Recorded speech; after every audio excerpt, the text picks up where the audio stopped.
Welcome to day 2 of the DMA. I want to introduce Manny. Can you just give us a little background on your company and why you're here? Yes, so I am the founder and CEO of Rebel AI, and we started a blockchain company to basically apply security to media trading for publishers and advertisers. Great, very cool. So what brings you to the DMA? I actually was speaking here about some of the verification in using blockchain, right? About the verification companies, and it was a great place. Seemed like a great venue. A lot of the brands that we're interested in working with are here. So we love it. Very cool. Now I've heard a lot about blockchain and how it can impact marketing. From your perspective, what are the biggest advantages of bringing it into the marketing landscape? So it's all about. This is a great. It's a great question. I'm pretty passionate about this piece in a sense that if you think about like Facebook and Twitter, anybody can sign up and be you, right? Mm-hmm. And basically have a voice that you don't approve of, right? And so for us, when I started in the blockchain space, identity was a big component of why we even started the company. And if you take Facebook and Twitter and all the things that are going on right now, and you look at some of the transparency problems in advertising, where they have something called domain spoofing, where you can have New York Times, but someone else can pretend to be New York Times. And essentially, New York Times put a lot of money into editing their content and putting together content. And for someone to be able to just be New York Times and get the brand dollars, I think is wrong, right? And so, we set out to build, this company. And so essentially giving publishers an identity so no one can steal it, right? What we do is for publishers, we give them a public and private key to establish their identity. And then the value prop for the brands is that they'll never deliver creative through these media trading platforms. They'll never deliver creative to a fraudulent site or a spoof site, right? They'll always find the audiences that they're looking for at New York Times, and it's guaranteed that they will find them there, right? And so we work both sides. So our business works directly with publishers, and we work directly with agencies and brands. So now if you're working between publishers and agencies and focused on making sure that the sites are valid, are you also making sure that the traffic that's coming to the site is valid? That's right. So we can guarantee that the traffic coming from the site to the bidding platforms is authentic. And that's where we feel like we hold the most value. Mm-hmm. You probably read about a lot of the issues in fraud and transparency problems. It's creating a lot of fear in the industry, but there are solutions to fix it. They just take time, right? And the industry, there's a lot of money, a lot of movement, a lot of pressure, and so I think that solving these problems are really hard. But going out, coming to places like this to talk about some of the solutions that are out there that would help publishers and brands alike, I think super important. And that's why I'm here today. I think it's just a great venue for that to happen. Mm-hmm. Interesting. Now, a lot of times when I've heard blockchain in the agency space, there's a lot of mistrust or trepidation about it. So how do you overcome that when you're talking to an agency or their brands? Well, it comes down to value proposition, right? So you can have I've been in lots of startups, right?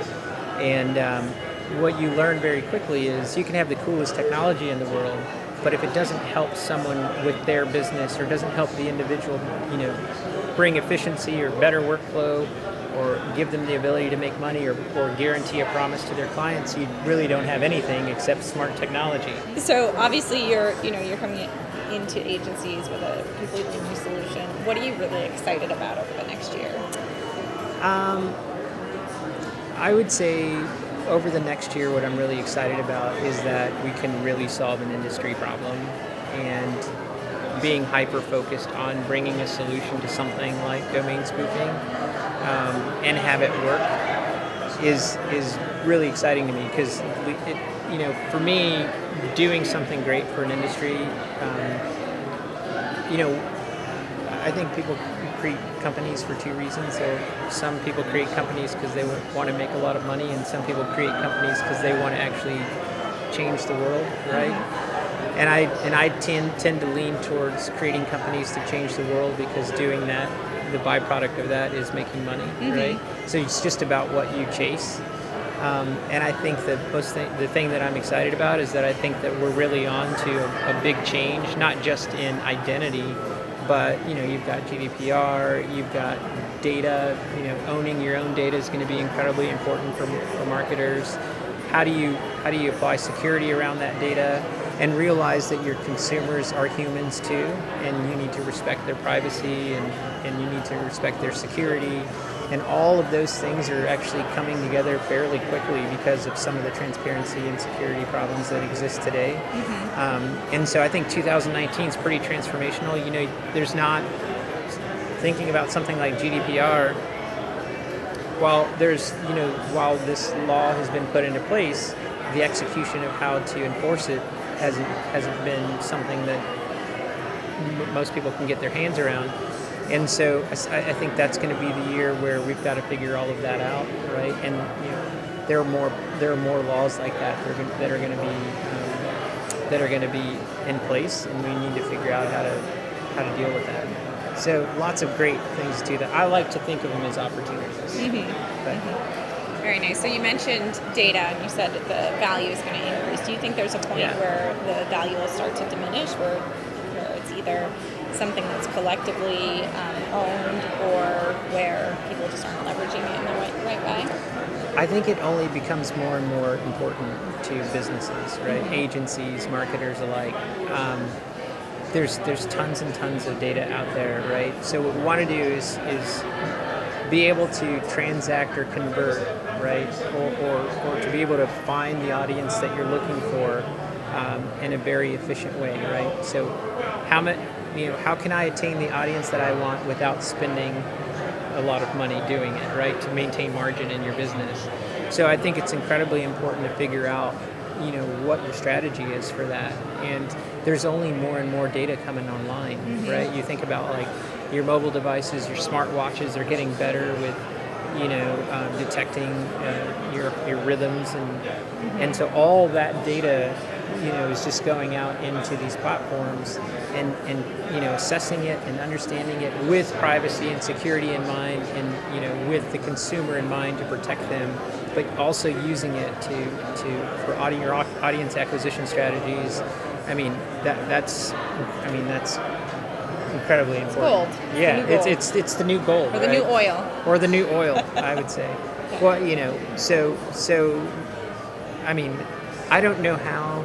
I think even the smaller organizations or businesses, we're going to have some type of data strategy, or you're just not even competing, right? It's going to be fascinating in the next coming years for sure. Very interesting. So what advice do you have for marketers today? I would say that there'll be more and more data that's available, right? And being responsible with that information is something that needs to take a high priority in your organization. But at the same time, use it to better the lives and better your business. But at the same time, ensuring that you're protecting the consumer as well, like having two hats, because the data can be so personal. Having the two hats that say, I could do something bad with this data, but I'm not, because we're a respectable organization and we're only going to use it in a responsible way. So data is power, but with power comes responsibility, which is something that I think is going to be incredibly important. You look at Facebook and the data breaches and everything else that's going on. That seems little, but those are big things, right? So could you imagine if your entire story was collected in a profile, and then all of a sudden, there's a ton of people that know that? That's, it's important to protect that, right? So for marketers, my message would be, use the information, but use it in a responsible way. Very cool. Now, so since you obviously are very focused on blockchain, and I think for most marketers it's still a very new space and a little intimidating, where would you recommend people go to learn and understand it better? Well, I think blockchain is while I have a company that is in blockchain, I think it's another technology, right? And so just make sure, I think as a marketer, understanding the value propositions, right? What is it, how does it make your job better? Or does it, right? I think, it kind of dilutes blockchain when you're trying to use it and there's no need to use it, right? I think that if there's a need and it solves a problem, then incorporate it into your business strategy, right? But just using it for the sake of using it, I think is something that, teaching your executives when you're having a board meeting or you're having a strategy session and somebody brings up blockchain, I think it's really important to say, hey, bring me a business case that says that we need to use this, right? And if there is a business case and there's a strong need and you feel pretty empowered or passionate about it, then go explore it, right? But, I don't know that I would just jump on the bandwagon because it's the new buzzword, because for us, it really does solve a problem. And I hope that if agencies or marketers decide that they get interested in it, that they've done their homework with regard to, is it going to solve a problem for their business, right? And if it doesn't now, but it will in the future, then maybe look at that in the future.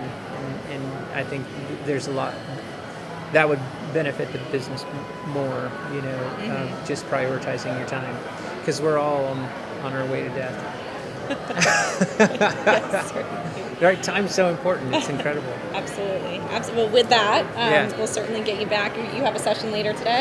Yeah, I had my session earlier, so it was at 11. So we talked about, like I said, the verification in blockchain. It was great. And do you have a lot of questions from everyone? Yeah, I mean, it's a fascinating space in a sense that it's scary, right? It's unknown, and that in itself, this is why I love these types of platforms, is because it gives us an opportunity to go out and talk to, and touch potential customers that say, hey, you know what, it's not scary, and let me give you a particular use case on why it may be important to you. And if it's not important to you, hopefully the information is something that you can take, maybe in another job, and you're just smarter and better for it, right? And so that's why I love these types of venues, is because it really does help promote communication and the edification process for any business. So I definitely appreciate getting everyone in the same room. Great. Okay. Yeah. Well, thank you very much. It's been a pleasure having you here. Thank you very much.